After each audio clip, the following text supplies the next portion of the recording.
¿Qué tal, chicos? Muy buena tarde. Mi nombre es Diego Pichardo Rojas. Gracias por acompañarnos el día de hoy y yo les voy a estar dando la clase de Introducción al Sistema Nervioso Central.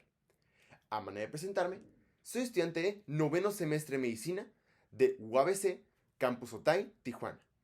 Además de eso, soy director académico de la Academia de Fisiología de Baja California y soy el subdirector educativo de Mission Brain, capítulo baja californiano. Solo como recordatorio, Mission Brain es una fundación encargada de recopilar fondos para proveer neurocirugías a personas de bajos recursos. Y además de esto, otra de las misiones importantísimas de Mission Brain es educar. Entonces, espero que se diviertan mucho en la clase del día de hoy, recordándoles que esta clase está enfocada para personas de los primeros semestres de la carrera o para personas que estudian preparatoria que están próximos a entrar a la carrera de medicina. Entonces, espero que se diviertan mucho. Recuerden que si al final de la clase quedan dudas, todas las pueden mandar sea a nuestro Instagram de Mission Brain o dejarlos en los comentarios del video. Espero que se la pasen muy bien y comencemos. Entonces, primeramente vamos a iniciar con, pues bueno, digo, ¿qué es el sistema nervioso, no? Entonces, cuando estamos hablando del sistema nervioso, estamos hablando de todas las estructuras compuestas por neuronas. Entonces, las neuronas son las células, son las unidades funcionales de nuestro cerebro.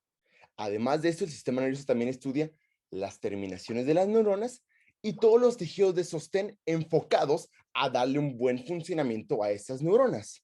Entonces, como cualquier sistema en nuestro cuerpo, tenemos tejidos funcionales, en este caso las neuronas, y un montón de tejidos enfocados a darle un buen sostén para que este pueda funcionar de manera óptima. Entonces, el sistema nervioso manejamos que tiene dos divisiones principales.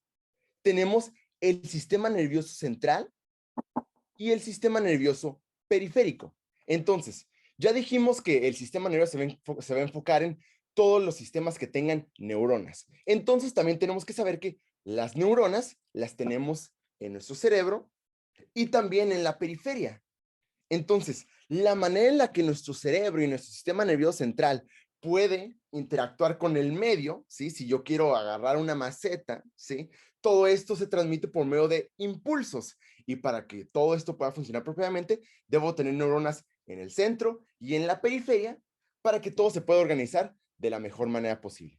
Entonces, las divisiones principales son el sistema nervioso central, donde prácticamente ya vamos a estar hablando sobre el cerebro, ¿sí?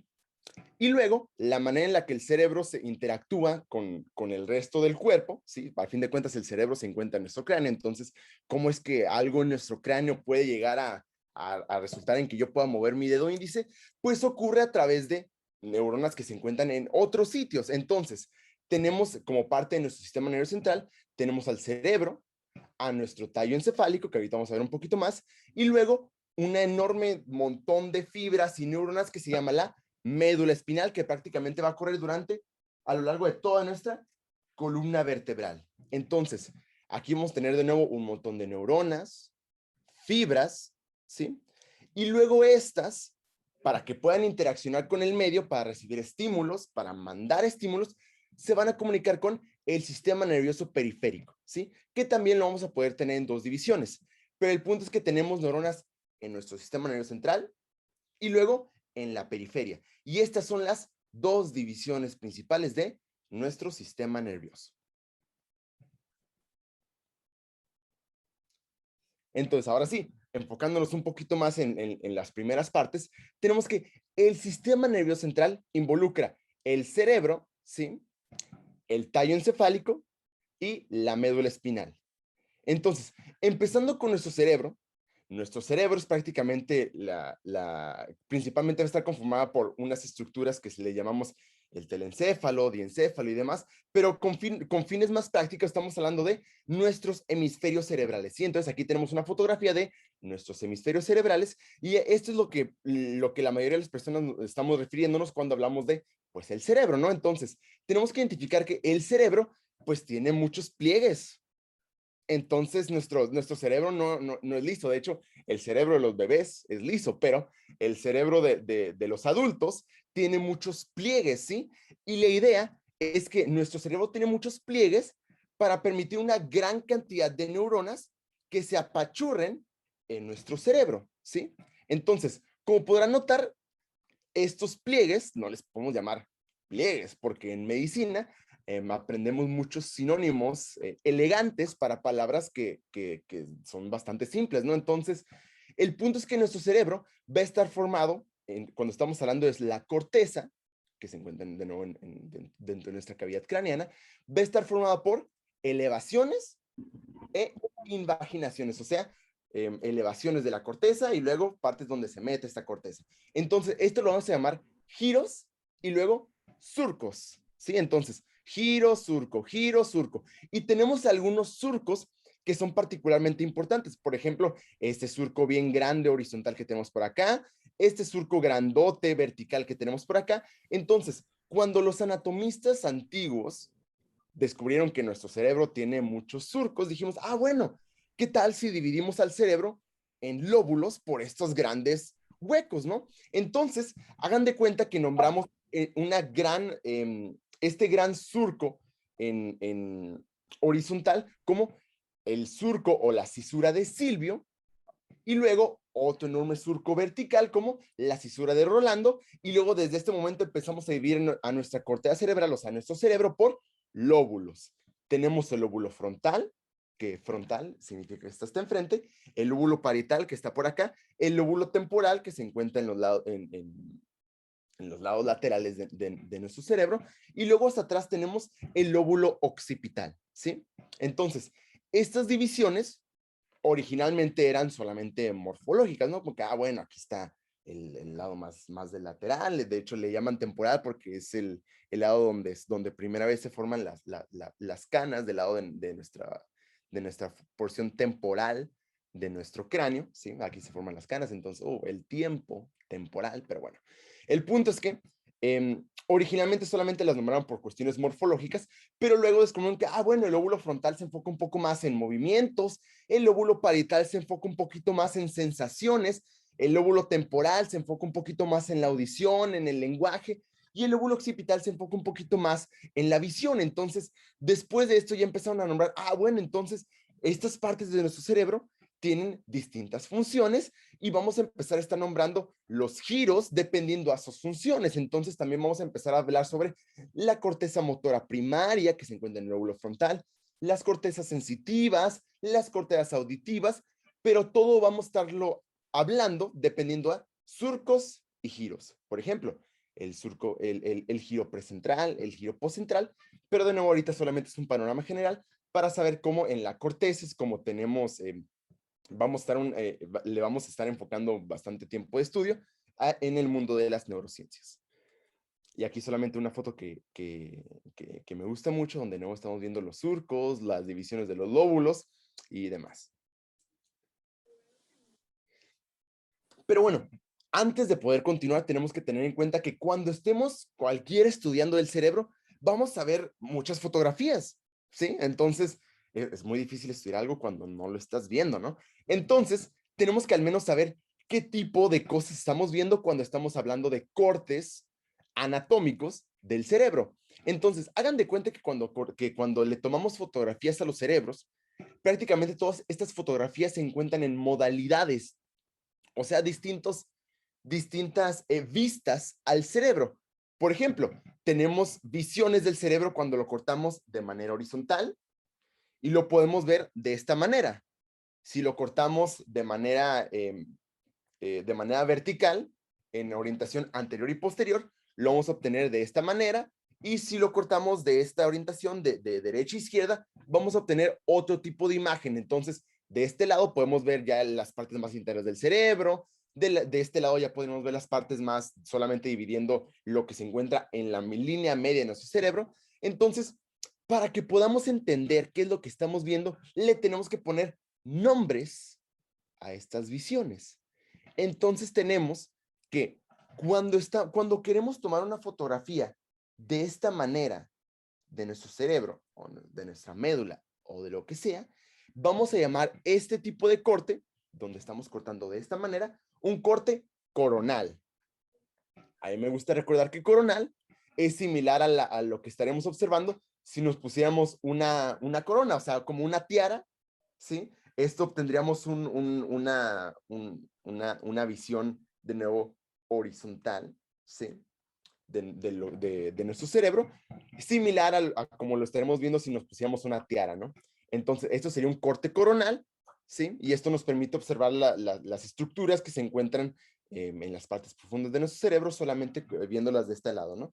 Y luego tenemos ahora un corte sagital, que sería el producto de cortar nuestro cerebro y verlo de manera anterior y posterior, y así es como se vería un corte sagital. Entonces, aquí estamos viendo cómo estamos viendo prácticamente la línea media de nuestro cerebro, ¿sí? Y si ahora hacemos un corte transversal, ¿sí? Estos cortes transversales, ahora estaríamos viendo prácticamente si estuviéramos viendo el cerebro desde arriba, ¿sí? Y esto estaríamos observando, también llamamos un corte axial. Entonces, de nuevo, corte coronal, corte sagital y corte axial. Y prácticamente siempre que estén viendo cualquier imagen del cerebro, vamos a estar observando cortes coronales, sagitales, axiales, y tienen que estar sabiendo, pues, qué es lo que están viendo en esos cortes, ¿no? Entonces, solamente como para empezar a meternos ya en materia, ¿alguien quisiera decirme esto si es un corte sagital, axial o coronal? Ahorita estoy viendo el chat. Cualquier persona. Axial, muy bien, Portino González, excelente. Aya, Caleo, andamos violentos, muy bien. Exactamente, este es un corte axial, más o menos a nivel medio de nuestro cerebro. Sí, aquí estamos viendo ahora unas estructuras un poco más profundas, pero exactamente, es un corte axial. Entonces, de nuevo, va a ser bien importante tener en mente qué tipo de cosas, en qué ángulo lo estamos viendo, pues para que no nos perdamos, porque de los ojos de alguien que es inexperto, aún desde mis ojos, cuando veo una imagen por primera vez, digo, no sé qué tipo de cosa rosa es esta, pero esto exactamente es un corte axial. Entonces, ya para continuar, tenemos que todos vamos a empezar a ver que cuando estamos viendo cortes de nuestro cerebro, tenemos partes que son grises, tenemos partes que son blancas. Entonces, Diego, ¿qué significa que algunas partes de nuestro cerebro sean blancas y otras sean grises? Y es un punto bien importante. Hagan de cuenta que en nuestro sistema nervioso central tenemos prácticamente dos grandes grupos de masas. Tenemos la materia gris y luego en el centro tenemos la materia blanca. Entonces, esto es bien importante porque aún hay personas en noveno semestre de la carrera que se les dificulta esta división, ¿no? Entonces, es difícil saber por qué existen divisiones si no sabemos por qué existen. Entonces, recordando un poquito de qué está formado nuestro cerebro está formado por neuronas. Estas neuronas son células que tienen un cuerpo, o sea, en términos elegantes le decimos somas. Y luego estas neuronas lanzan fibras bien largas. De hecho, hay una sola célula puede lanzar una fibra que puede tener hasta 2 metros de longitud. O sea, lanzan fibras muy largas una sola célula. Entonces, hagan de cuenta que cada soma lanza fibras muy largas y estas fibras son para comunicarse con otras neuronas. Entonces, una neurona de mi cerebro se puede comunicar con una neurona a 1 metro de distancia a través de una sola fibra. Y estas fibras les vamos a llamar axones. Entonces, hay otros organelos, pero con fines prácticos me importa que sepamos que todas las neuronas tienen un cuerpo, que le vamos a llamar un soma, y luego fibras para comunicarse con otras neuronas muy lejanamente. Entonces, hagan de cuenta que se ven distintas macroscópicamente hablando, o sea, viéndolo a simple vista, se ven distintas las estructuras en mi cerebro que están formadas por cuerpos neuronales, o sea, donde viven las neuronas, ¿sí? Y a cómo se ven los grandes montones de fibras. Se ven distintos macroscópicamente hablando, porque un concepto bien importante es que los somas tienen mucha agua, ¿sí? Y las fibras, o sea, los axones, tienen mucha grasa.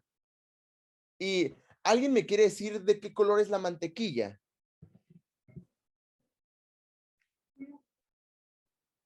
Amarillo. Es amarillo, blanquecino. El punto es que la mantequilla es blanca, ¿sí? Entonces, a mí me gusta pensar que dividimos a nuestro cerebro en dos partes. Las partes que son grises, que tienen somas neuronales, y mantequilla. Entonces, el punto importante es que tenemos somas y luego tenemos fibras neuronales que están cubiertas con grasita, ¿sí? Que van a formar las grandes fibras que comunican neuronas. Entonces, esto macroscópicamente va a dividir nuestro cerebro en materia gris y en materia blanca. La materia gris va a estar compuesta por somas, o sea, cuerpos neuronales, y luego la materia blanca va a estar formada por fibras, por axones. Y estos axones se ven blancos porque están cubiertas por grasita, que esto sirve como un sistema de insulación. Hagan de cuenta que cada uno de los cables que comunican neuronas están cubiertas por grasita para permitir que una neurona en mi médula espinal se comunique con otra neurona en mi cerebro y que no se pierda un estímulo. Es igual que cualquier cable eléctrico tiene que estar cubierto por plástico para que pueda llegar un estímulo de un lado a otro. Entonces, hagan de cuenta que en nuestro cerebro, primeramente en nuestro cerebro, lo que estamos hablando ahorita, tenemos la corteza cerebral y la corteza principalmente debe estar formada por materia gris, o sea, somas. Entonces, en esta materia gris, prácticamente no va a haber tantas fibras, porque las fibras principalmente se van a encontrar en la materia blanca, ¿sí? Y la materia blanca prácticamente son fibras que comunican neuronas de un lado, con neuronas de otro lado, con neuronas de otro lóbulo, etcétera, etcétera. Entonces, eh, los axones forman la materia blanca. ¿Y qué son los axones? Son fibras que comunican una neurona con otra. Entonces, en la corteza, la materia gris se encuentra hasta afuera y luego hasta adentro está la materia blanca, con fibras. Pero hagan de cuenta que esto puede ser confuso, pero mientras vamos bajando a nivel de la médula, se invierte, donde en nuestra médula, o sea, donde propiamente el cerebro se comunica con el resto de nuestro cuerpo, en nuestra médula, la materia gris es la que está más al centro, mientras que los axones, o sea, la materia blanca, está más en la periferia. Esto tiene razones embriológicas, porque a nivel embriológico todas nuestras neuronas empiezan a crecer desde el centro y luego en la corteza se van para afuera, donde hay más espacio. Pero ahorita con fines prácticos solamente me interesa que sepamos que en nuestro sistema nervioso central, la corteza en nuestro cerebro va a estar formada por somas y luego a nivel de mi médula, ahora los somas se van a encontrar en el centro. Entonces, la corteza va a estar formada por somas hasta afuera y luego mientras vamos bajando, ahora la materia gris va a estar en el centro. ¿Hasta este punto hay alguna pregunta? ¿O todo bien? Nomás te quería preguntar si podrías darle acceso a un compañero que esté intentando entrar, por favor. Ok, claro. Ok, va. Ya, aquí tenemos a Mario, ahora sí, nuestro director del capítulo educativo de Mission Brain, que ya nos ayudó con ese lado. Pero bueno, muchas gracias, Mario. Bueno, continuamos. Entonces, ahora sí, si ya hablamos sobre la corteza cerebral y la organización sobre cómo materia gris, somas, materia blanca, fibras, ahora vamos a hablar de lo que está por debajo del cerebro. Entonces, aquí tenemos nuestro cerebro con nuestros lóbulos derecho e izquierdo. Y ahora si bajamos, hagan de cuenta que para que nuestro cerebro se pueda comunicar con el resto de nuestro cuerpo, tenemos algo que se llama el tallo cerebral. Entonces, el tallo cerebral, imaginemos que está justo por debajo de nuestro cerebro antes de comunicarse con la médula espinal. Entonces, el tallo cerebral comunica al cerebro con la médula espinal. Y el tallo cerebral es importantísimo, ¿sí? Porque hagan de cuenta o sea, si... O sea, raquídeos, nada más era la médula oblongada. Mande, ¿todo bien? Ok, Ok, creo que alguien se desmitió accidentalmente, pero bueno. Entonces, tenemos que en nuestro cerebro tenemos los hemisferios y ahora si vamos bajando, ahora nos encontramos con el tallo cerebral. Y el tallo cerebral tiene tres partes. Tiene el mesencéfalo. Mesencéfalo significa a la mitad. Entonces, el mesencéfalo está a la mitad de nuestro cerebro y luego ya el resto de nuestro tallo y nuestra médula. Y luego por debajo de nuestro mesencéfalo tenemos ahora el puente. El puente, bien importante, comunica al resto de nuestro cerebro con una estructura atrás que se llama el cerebelo, que tiene principalmente una función motora. Y luego si bajamos un poquito más, tenemos a el bulbo raquídeo. Entonces, el bulbo raquídeo va a tener distintas funciones, principalmente aquellas funciones que nos mantienen vivo, digamos, mantener nuestra presión arterial, mantener nuestra respiración. Entonces, muchas funciones que no le queremos dar a nuestras cortezas. O sea, imagínense, nuestra corteza se encarga de pensar, hablar, recibir estímulos sensitivos de lo más complejo. Entonces, yo no quiero atribuir parte de mi cerebro, de mi corteza, para cosas como respirar. O sea, yo respiro 12 veces por minuto, pero yo no estoy consciente de eso. Entonces, tenemos partes más inferiores de nuestro sistema nervioso que se encargan de funciones un poco más sencillas. Y esto le vamos a dar la función de al nuestro tallo cerebral. Entonces, otra función bien importante en nuestro tallo cerebral es que aquí nos vamos a encontrar con algo llamado pares craneales. Entonces, yo cuando entré a la facultad, desde mi primer día me hicieron examen de los pares craneales y dije, Dios santo, creo que no estoy listo para la medicina porque no sé, es mi primer día y no sé qué son los pares craneales y todos esperan que yo sepa qué son los pares craneales. Hagan de cuenta que desde nuestro cráneo salen nervios y estos nervios tienen distintas funciones. Entonces, todos los nervios que salen de mi cráneo les llamamos los pares craneales y tenemos 12 pares craneales. Les decimos pares porque como todo en nuestro cuerpo es simétrico, tengo 2 manos, tengo 2 ojos, igual tengo pares craneales. La idea es que los pares craneales salen de mi cavidad, de mi cavidad craneana y hacen distintas funciones. Por ejemplo, la visión, el poder oler, el mover mis ojos, el tragar, el sentir cosas de mi cara. Los pares craneales tienen muchas funciones distintas. De hecho, le vamos a dar una clase exclusivamente a pares craneales porque son bien importantes. Y estos los nombramos con números romanos, son del 1 al 12, ¿sí? Pero el punto bien importante es que prácticamente todos nuestros pares craneales, con excepción del 1 y el 2, salen de mi tallo cerebral. Entonces, ya estamos entendiendo un poquito más de, bueno, entonces el tallo cerebral es bien importante, ¿no?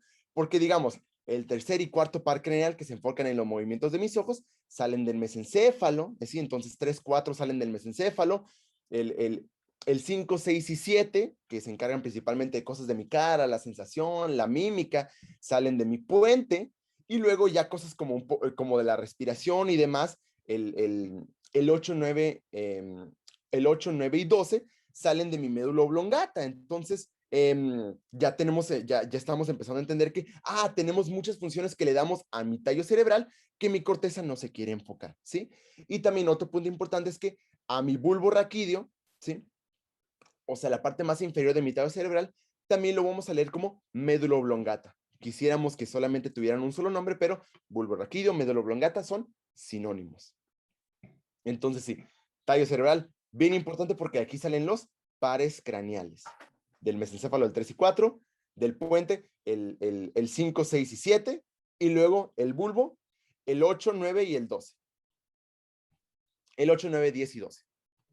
Entonces, ahora si bajamos de nuestro tallo nos encontramos con la médula espinal. Habíamos dicho que nuestro cerebro se comunica con todo nuestro cuerpo a través de estructuras nerviosas. Entonces, la manera en la que mi cerebro se comunica con todo mi cuerpo es a través de la médula espinal, que hagan de cuenta que baja a través de mi columna, desde mi cuello hasta mi sacro, o sea, le llaman el hueso de la colita, ¿sí? El tailbone.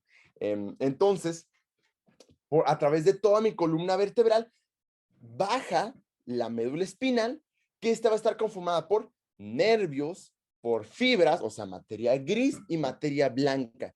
Entonces, hagan de cuenta que por cómo está estructurada mi columna vertebral, le vamos a dividir nuestra médula en segmentos. ¿A qué me refiero? Es distinto un huesito de mi cuello a un huesito de mi tórax. Digamos, los huesitos de mi tórax tienen sitios para que se articulen con mis costillas, y a nivel de mi cuello tienen una distinta morfología porque aquí pasan más arterias, ¿no? Y a nivel de mi zona lumbar, los huesitos son un poco distintos, porque esos son los que sostienen más peso, ¿no? Entonces, dependiendo a cómo se ven las vértebras, los dividimos en segmentos. Los de nuestro cuello serían los cervicales, los de mi tórax serían los torácicos, luego los bajamos y luego bajamos un poquito más del tórax, ya nos encontraríamos con las zonas lumbares, y luego si bajamos un poquito más, no me lo puedo bajar porque pues, es una clase para todo público, ya nos encontramos con el sacro. Entonces, el punto es que por estas distintas estructuras óseas vamos a dividir la médula espinal por nervios cervicales, nervios torácicos, nervios sacros y un nervio coccigio, ¿sí? Entonces, la idea es que si tenemos una vértebra cervical, sale un nervio por arriba y por debajo de la vértebra, ¿sí? Entonces, dependiendo del número de vértebra, es como vamos a estar nombrando los nervios.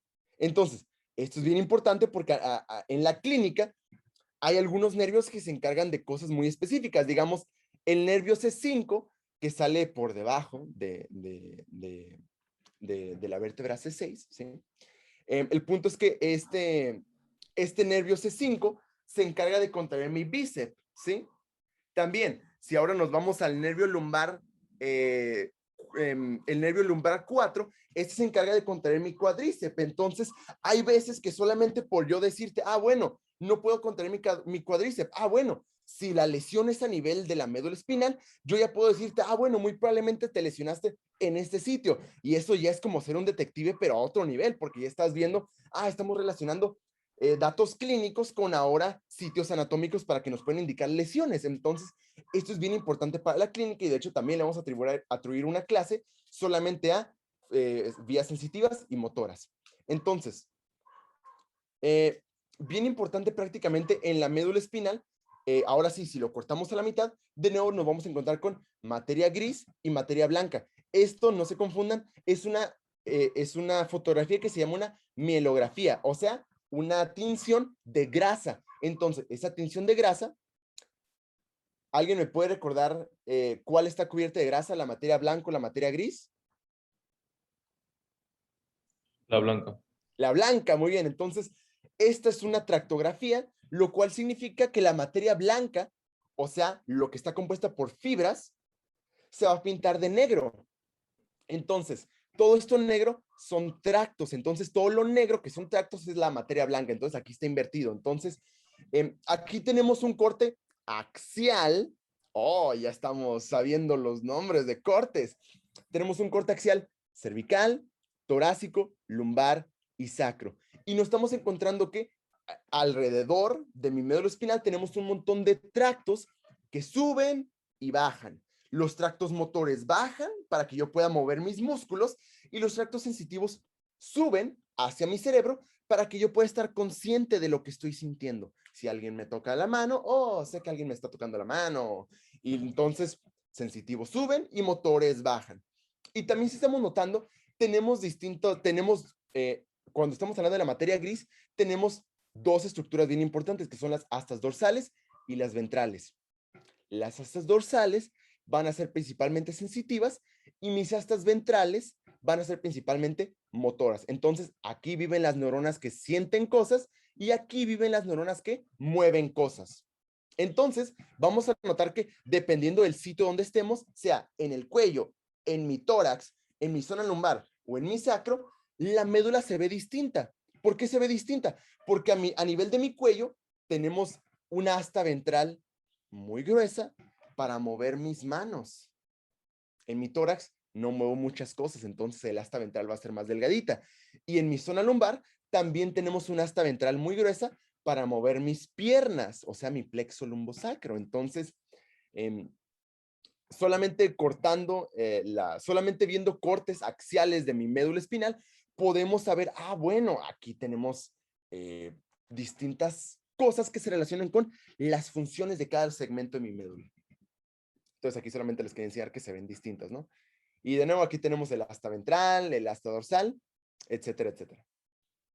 Entonces, el punto es que si aquí tenemos un huesito, una vértebra, y en el centro de la vértebra tenemos la médula lanza nervios, uno por atrás que va a ser sensitivo y uno por enfrente, o sea, ventral, que va a ser motor.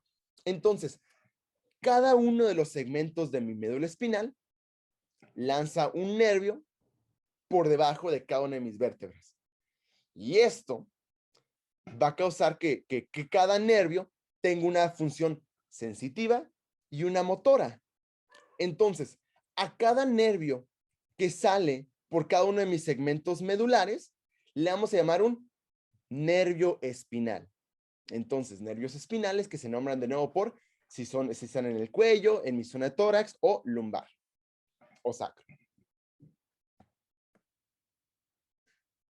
Y ahora, el punto es que vamos a lanzar nervios para afuera, pero ahora nos vamos a encontrar con el sistema nervioso periférico. Ya prácticamente hablamos de todo lo que está en mi cerebro, todo lo que está en el tallo, lo que está en mi médula, de nuevo a grosso modo, pero para entender para qué sirven. Y ahora nos vamos a enfocar con qué neuronas se encuentran ahora fuera de mi cráneo, de mis vértebras, que ahora van a estar en la periferia.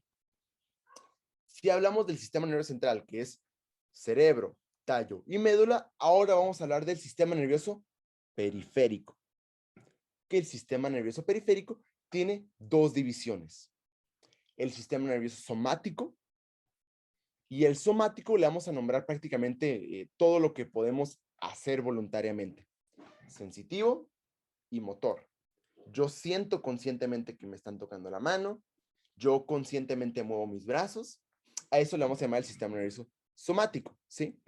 Y luego vamos a tener una división que se llama el sistema nervioso autónomo, que el sistema nervioso autónomo prácticamente se encarga de todas las funciones de las cuales no estamos conscientes que ocurren, ¿sí? Ahorita vamos a hablar un poquito más de eso. Pero el punto es que estas van a ser las dos divisiones más importantes del sistema nervioso periférico, y bien importante, estos van a tener neuronas fuera de mi cráneo o columna vertebral, o sea, en la periferia. Tenemos neuronas en prácticamente todo nuestro cuerpo.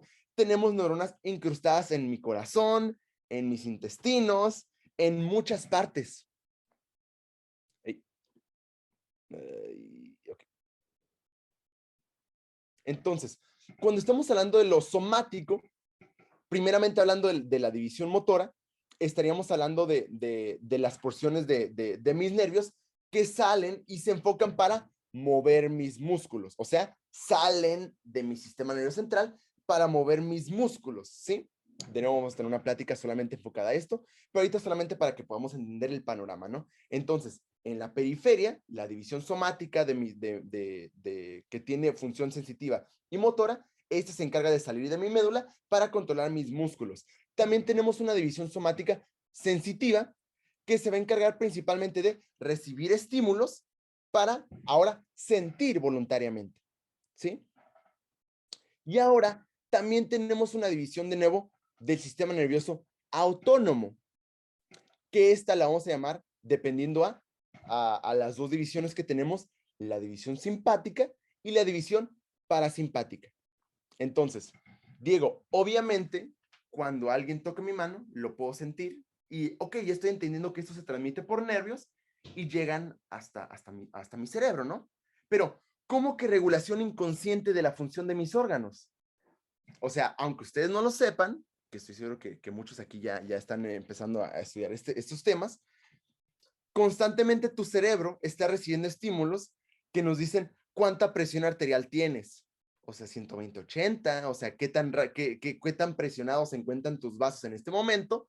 También tu cerebro sabe cuál es tu frecuencia cardíaca, Tu cerebro sabe qué tan oxigenado está tu cuerpo. Tu cerebro sabe si tu vejiga se está distendiendo para que luego tengas ganas de ir al baño. Tu cerebro sabe qué parte de tus intestinos se están moviendo, pero tú no estás consciente de eso. Por ejemplo, tenemos un nervio que se llama el glosofaringio, que constantemente está recibiendo estímulos de mis carótidas que nos dicen, bueno, ¿cuánta sangre está fluyendo a través de mis carótidas? Y por lo tanto, si fluye muy poquita sangre, pues yo hago que mi corazón bombee más sangre por nervios. O si hay mucha sangre, mi cerebro le dice a mi corazón que bombee menos sangre. Pero todo esto ocurre de manera inconsciente, porque hay cosas que no deberíamos poder controlar. O sea, yo no me levanto en la mañana y digo, bueno, Diego, vamos a elevar mi frecuencia a 120 latidos por minuto porque quiero ir a correr. No, todo esto ocurre de manera inconsciente, ¿sí? Entonces, el sistema nervioso autónomo habla de la regulación inconsciente de nuestros órganos, ¿sí? Y esto habla de dos divisiones, el sistema nervioso simpático y el parasimpático. Nombres chistosos, ¿no? Nombres simpáticos. Entonces, el sistema nervioso simpático se encarga de optimizar a mis órganos para un reflejo de pelea o huida. Y también reciben estímulos para poder mejor corresponder a esta acción. Y el sistema nervioso parasimpático se encarga de prácticamente optimizar a mis órganos para descansar o para digerir. Entonces, a pesar de que suene bien raro que yo esté simplificando las funciones autónomas de mi cuerpo a pelear o huir o descansar, pues así está organizado nuestro cerebro y pues así hemos sobrevivido miles de años de evolución. Entonces, creo que está bien organizado. Pero bueno, entonces, quisiera que ya desde este punto pudiéramos ya terminar la clase, todos entendiendo, todos pudiendo ponernos a estudiar todos los libros que quisiéramos de neurociencias y poderlos entender, pero hay cosas que son muy confusas cuando estamos hablando del cerebro y solamente les vengo a platicar para que no cometan mis mismos errores, ¿sí? Entonces, hagan de cuenta que los científicos nombraron distinto a un montón de somas, o sea, cuerpos neuronales, cuando están en mi sistema nervioso central a cuando están en mi periferia. Los nombran distintos. ¿Por qué? No sé. Y también llamamos distinto a un montón de fibras cuando están en mi sistema nervioso central a cuando están en la periferia. Entonces, cuando tenemos un conjunto de cuerpos neuronales en mi sistema nervioso central, le vamos a llamar un núcleo.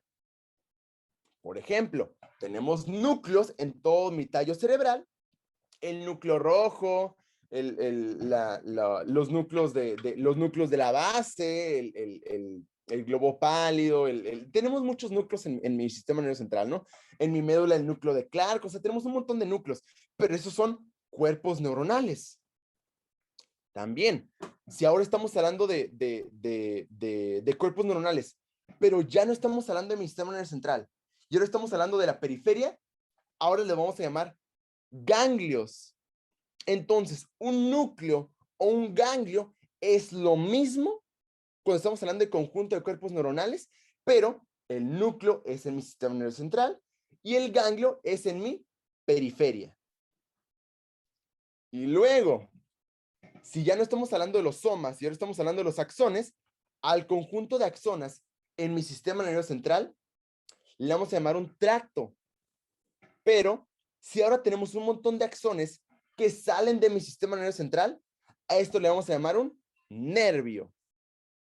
Entonces, un tracto y un nervio son técnicamente lo mismo, son un montón de axones, pero se nombran distinto. Entonces, en mi sistema nervioso central, le llamamos núcleo al cuerpo, al montón de somas, y en la periferia le llamamos un ganglio. Un montón de axones, en mi sistema nervioso central le llamamos un tracto, y en la periferia le llamamos un nervio. Entonces, alguien quisiera decirme, solamente con este entendimiento de que, bueno, núcleo central, ganglio periférico, ¿esto qué creen que es? Hagan de cuenta que aquí está la médula espinal, salimos del sistema nervioso central Y ahora nos encontramos con un montón de somas que están a los lados de la vértebra. ¿Cómo le quisieran llamar a esto? Un núcleo, un ganglio. Muy bien, muy bien, muy bien, Fortino, muy excelentemente. Esto sería un ganglio, esto sería una cadena de ganglios. Y de hecho, esto le llamamos la cadena ganglionar paravertebral. Diego, tantas palabras, pero no, o sea, ya saben todo esto. Es una cadena de muchos ganglios que están pegados a un ladito de las vértebras. O sea, es una cadena paravertebral ganglionar. Y aquí viven todas las neuronas que se encargan de mi sistema nervioso simpático. Entonces, vaya, aún sin saber tal vez lo que estamos viendo, pues ya podemos saber que es un ganglio, solamente porque sabemos qué es lo que estamos viendo. Y esta es la función de esta clase, solamente tener una buena perspectiva antes de zambullirnos al mundo de las neurociencias de manera más específica. Ahora, ya terminando de hablar de neuronas, terminando de hablar de todos estos temas que son un poquito más complejos, ahora vamos a hablar de, pues bueno, ¿cuáles son los tejidos de sostén? Ya que estamos por terminar. Hagan de cuenta que alrededor de mi sistema nervioso central, o sea, cráneo y médula, tenemos un montón de capas. Es lo mismo, o sea, cuando le vas a dar un regalo a alguien, no le das solamente el regalo. Digo, puedes, pero ¿qué sería mejor? ¿Tener un regalo o tener un regalo envuelto? Entonces, nuestro cerebro es un regalo. Igual está envuelto. Entonces, hagan de cuenta que nuestro cerebro está cubierta por capas, como una cebolla.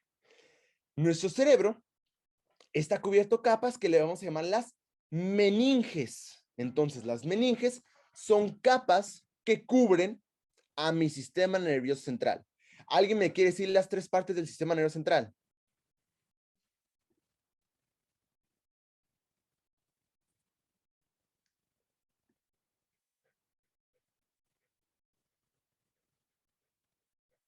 ¿Cuáles son las tres partes? No, las tres partes del sistema nervioso central. Encéfalo, muy bien. ¡Oh! Muy bien, Frida, muy bien, muy bien. Y Alberto, estabas a punto de terminar, pero sí, exactamente. Sistema nervioso central, estamos hablando de cerebro, tallo y médula espinal. Muy bien. Entonces, el sistema nervioso central está está formado por estas tres cosas y está cubierta por meninges, que son capas. Entonces, estas capas van a ser tres: dura madre, aracnoides y pia madre. ¿Sí? Entonces, adivinen cuál es la más dura. La dura madre. Entonces, hagan de cuenta que como todo nuestro cerebro está cubierta por hueso, ¿sí? Entre el hueso, aquí sería una visión solamente del cráneo, ¿no? Entre el hueso y nuestro cerebro, aquí se van a encontrar las capas de las meninges. Entonces, la capa más superficial, que está justo por debajo del hueso, le vamos a llamar la duramadre. La duramadre es la más dura, es súper fibrosa, es súper dura, por eso le llaman duramadre. Y esta normalmente la podemos dividir aún más profundamente en dos capas. Una duramadre perióstica que cubre directamente el hueso y una duramadre endotelial que puede formar, o meningia, que forma los senos venosos. Pero ahorita con que sepan que la duramadre es la más superficial, es más que suficiente. Y luego, si ahora, aquí están las capitas, ¿no? Si nos vamos por debajo de la duramadre, nos vamos a encontrar con una capita que aquí está dibujada de rojo, que es la aracnoides. Hagan de cuenta que hay un montón de vasos que quieren llegar desde nuestro cráneo hasta la superficie de nuestro cerebro.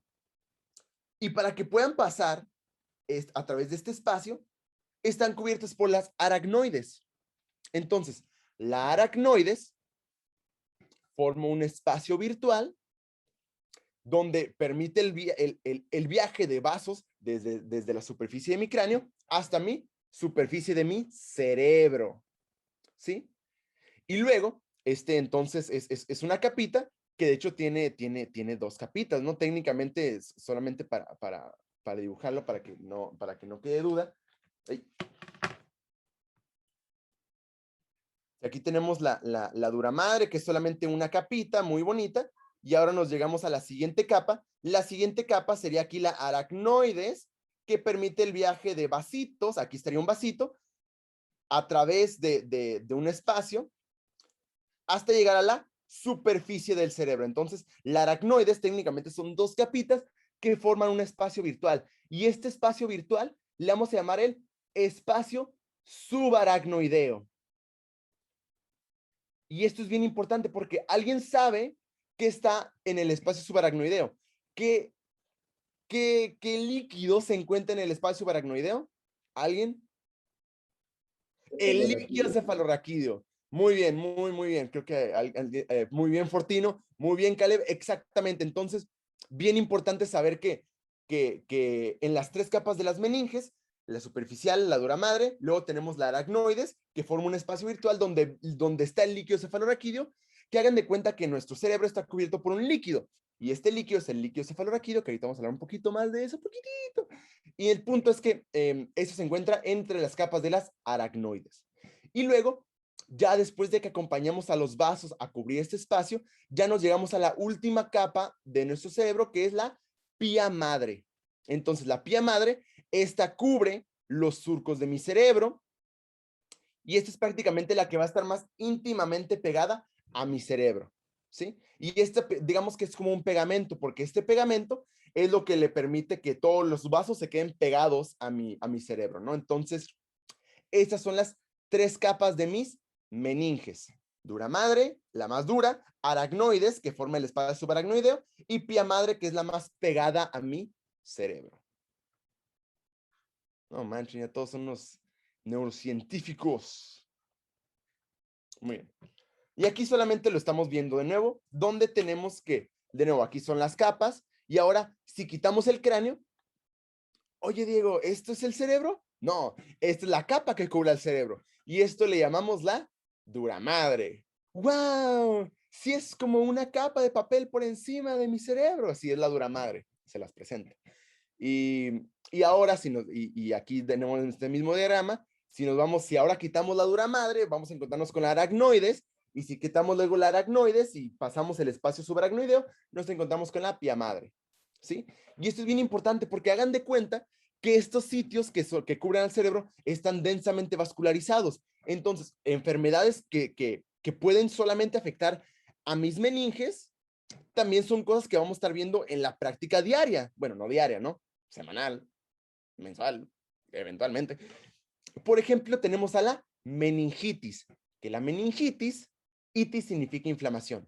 Entonces, si se te inflama el corazón, es una carditis. Si se te inflaman las meninges, tenemos una meningitis. Entonces, la meningitis es cuando se te inflaman la aracnoides y la pía madre, porque aquí se encuentran un montón de vasos. ¿Y qué puede llegar a los vasos? Bacterias. Y esto no es un cerebro cubierto de queso, es un cerebro cubierto de pus. Y este cerebro cubierto de pus es lo que pasa cuando a una persona le da meningitis. ¿Por qué? Porque se inflaman sus meninges, estas cubren al cerebro y parece que alguien embarró queso Filadelfia sobre el cerebro, ¿no? Claro que ahorita lo digo de manera muy amigable, pero pues esta es una enfermedad muy seria, porque bueno, yo no quisiera tener inflamado mis meninges, pero también esto también nos indica que también podemos dividir un poquito más las meninges, donde tenemos las meninges duras, como la dura madre, y luego las leptomeninges, donde tenemos la aracnoides y la pía madre, que son las que se inflaman durante la meningitis. Entonces, si quieren impresionar a sus maestros, decir, la meningitis es una inflamación de las leptomeninges. Oye, ¿cuáles capas son esas? La aracnoides y la pía madre, que son las más vascularizadas. Entonces, de nuevo, datos más, datos menos, pero el punto es que las meninges cubren a mi sistema nervioso central, cerebro, médula espinal, y también las meninges van a bajar hasta mi médula, o sea, cubriendo mi médula espinal a través de mis vértebras.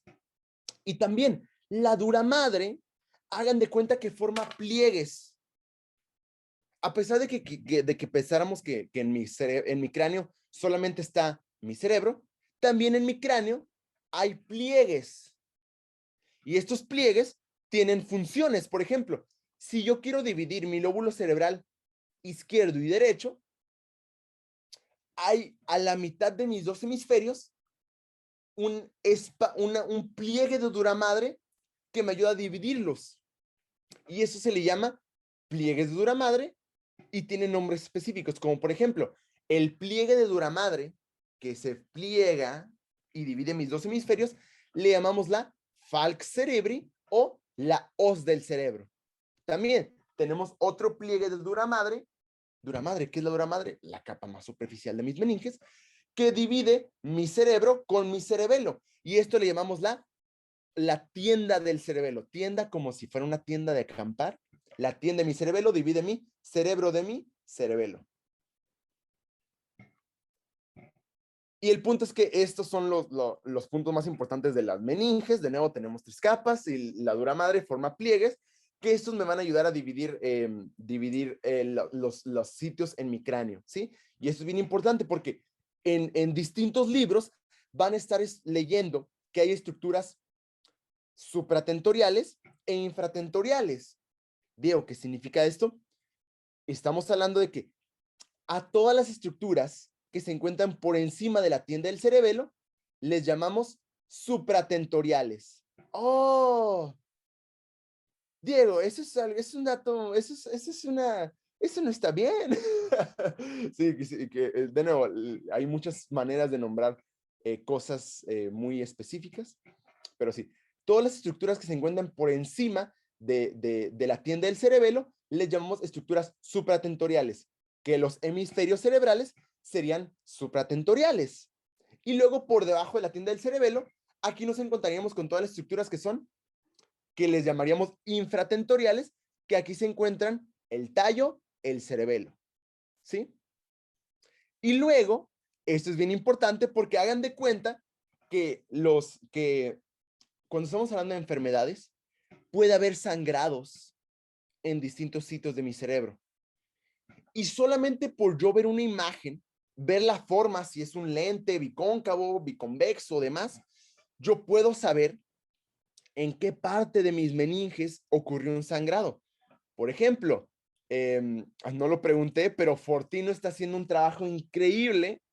Fortino, neurocirujano, neurólogo en potencia, porque solamente viendo este sangrado, la morfología, esto de hecho solamente ya luego que se estudien hemorragias intracranianas de manera específica, podremos ver cómo este es un sangrado de las capas de la meninges, que es un hematoma, o sea, un montón de sangre, epidural, o sea, por encima de la duramadre y por debajo del cráneo.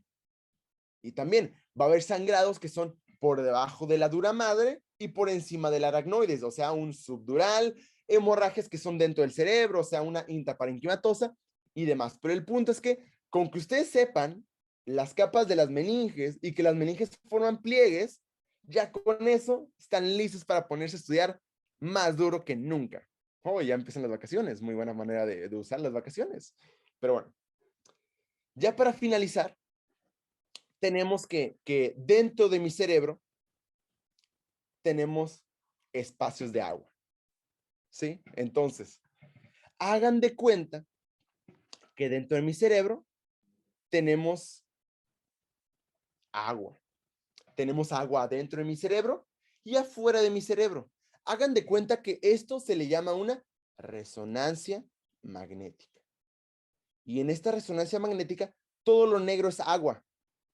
Entonces, tenemos agua que cubra mi cerebro y agua que está en el centro de mi cerebro. Pero toda esta agua se le llama líquido cefalorraquídeo. Entonces, este líquido cefalorraquídeo va a salir y va a entrar de mi cerebro para permitir un flujo de líquido, ¿sí?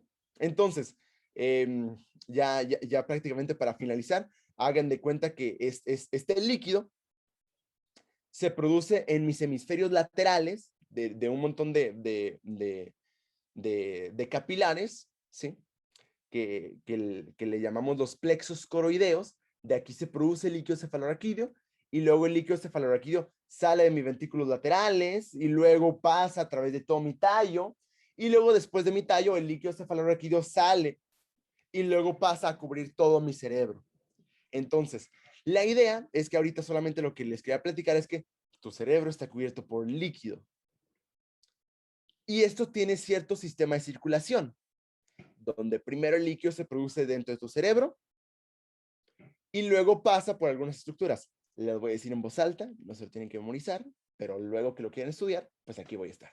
Entonces, primero se producen de mis ventrículos laterales, que están en mis hemisferios, luego pasan por unas estructuras que se llaman los forámenes de Monro, llegan a la mitad de mis hemisferios a través al tercer ventrículo, y luego bajan al cuarto ventrículo, que es un ventrículo, montón de agua. Entonces pasan a mi cuarto ventrículo, cuarto montón de agua que se encuentra en mi puente. Y wow, ya sabemos que el puente es una parte del tallo cerebral. Qué largo camino hemos transitado, ¿no? Y ya de aquí sale para cubrir a todo mi cerebro. Cubre mi médula espinal, cubre mis hemisferios cerebrales por afuera, se llega hasta el espacio subaracnoideo y todo esto está cubierto por líquido. Y después, entonces el líquido salió de mis hemisferios laterales, circuló y ahora se va a volver a meter a nivel de algo llamado unas granulaciones subaracnoideas para terminar el flujo. Entonces, de nuevo, este es un tema por sí mismo, pero ahorita lo único que les quería platicar es que tenemos estructuras cubiertas, llenas de líquido en tu cerebro, hay flujo, y este flujo tiene funciones tienen múltiples funciones, digamos, en este líquido hay glucosa, o sea, hay azúcar para que mi cerebro se nutra, el agua propiamente le permite amortiguar, digamos, si ahorita agito mi cabeza, mi cerebro está nadando en líquido, entonces no es como que mi cerebro se va a estar pegando contra mi cráneo, sino que va a estar amortiguado por el líquido. Entonces sirve como un tipo de gelatina donde nada mi cerebro. Entonces esto tenemos otro mecanismo de protección. Y también es una manera en la que pueden llegar células hasta mi cerebro. Y el punto es que mi líquido cefalorraquídeo es otro de las partes importantísimas para que mi cerebro pueda funcionar apropiadamente. Entonces, chicos, ya con eso damos por terminado la clase del día de hoy. Entonces, vimos muchas cosas. Vimos, oh, no manches, o sea, en poco menos de una hora, vimos el sistema nervioso central, vimos poquito corteza, vimos poquito tallo, vimos poquito médula, vimos los tejidos de sostén, vimos sistema nervioso también poquito periférico, hablando de los nervios que salen, que entran, los simpáticos, parasimpáticos, y o sea, vimos un montón de cosas. Entonces, espero que se le hayan pasado bien. ¿Hay alguna duda, alguna pregunta sobre la clase? Pregunta de cualquier tema.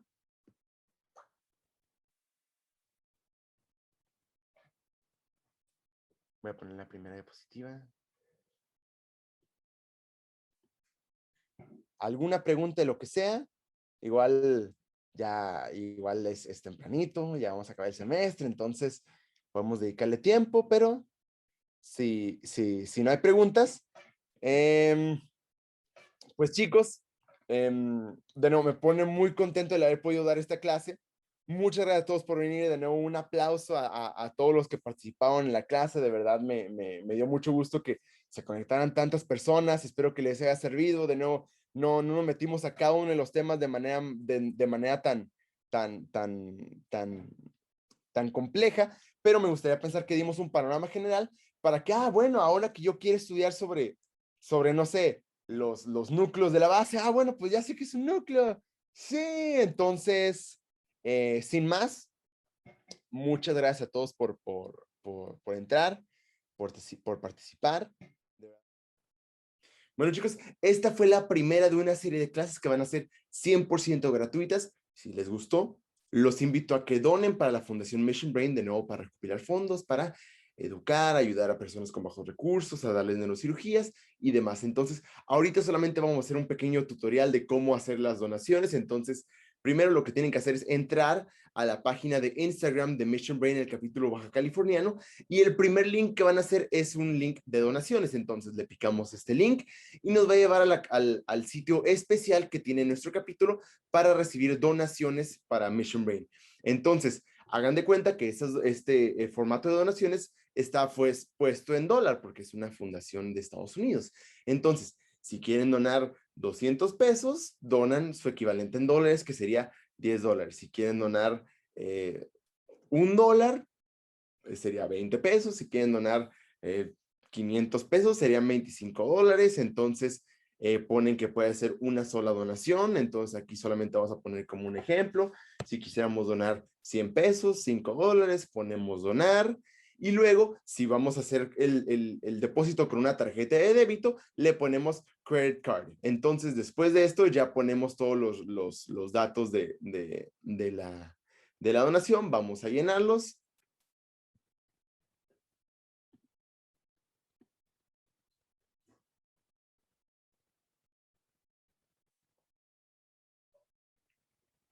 Después de hacer la donación, te va a mandar a la página principal de Mission Brain, pero en este momento ya deberías tener en tu correo electrónico que pusiste para la donación un correo de agradecimiento y de recibo sobre cómo se recibió tu donación. Entonces, espero que que les haya gustado la clase. Si quieren, los invito a donar para que podamos hacer más clases como estas, de nuevo hacer más contenido educativo, y nos vemos en la próxima. Gracias por venir.